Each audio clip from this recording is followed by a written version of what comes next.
Guys, চলে এসেছি রান্নাঘরে রান্না করতে। তো আমি প্রথমেই পটল ঝিরিঝিরি করে কেটে আর পেঁয়াজ দিয়ে ভেজে নিচ্ছি।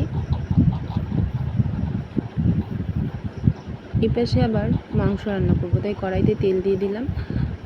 তেলটা গরম হোক, ততক্ষণে আমি একটু পটলগুলো নাড়িয়ে নিলাম। তারপরে তেলে আমি আলু দিয়ে দিলাম, আলুগুলো লাল লাল করে ভেজে নিচ্ছি। আলুগুলো ভাজা হয়ে গেছে, তাই তেলে আমি জিরে সম্বার দিয়ে দিলাম। তারপরে আমি পেঁয়াজগুলো দিয়ে দেবো। পেঁয়াজগুলো একটু লাল লাল হালকা ভেজে নেব।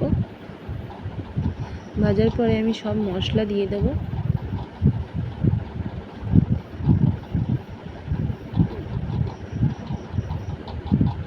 সব মশলা দিয়ে আমি একটু ভালো করে ভেজে নেব মশলাটা। যতক্ষণ মশলা থেকে তেল না বেরোয় ততক্ষণ আমি ভাজবো।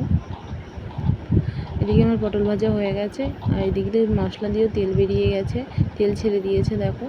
এখন আমি মাংসটা দিয়ে দেবো। মাংসটা ভালোভাবে কষিয়ে নেব। তো আমার মাংসটা ভালোভাবে কষানো প্রায় হয়ে গেছে, আর একটু হবে।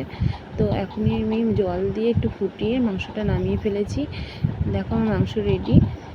বম্মা আবার মাংস খায় না, তাই বম্মার জন্য মাছের তরকারি করছিলাম।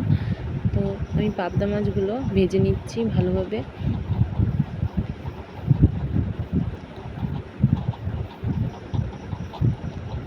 মাছ ভাজা হয়ে যাওয়ার পরে আমি তেলের মধ্যে মশলা যেগুলো করে রেখেছিলাম সেগুলো দিয়ে দিলাম, একটু জলও দিয়ে দিলাম। এবার মশলাটা আমি একটু ভেজে নেব। আমার মশলাটা ভাজা হয়ে গেছে। এবার আমি লবণ দিতে ভুলে গেছিলাম, তো একটু লবণ দিয়ে একটু জল দিয়ে দিলাম। জলটা ফুটে গেছে, তাই মাছগুলো দিয়ে দিলাম। ও একটু ফুটলেই আমি নামিয়ে ফেলবো। সেকেন্ড পার্টে আসছে খাবারগুলো কীরকম টেস্ট হয়েছিল।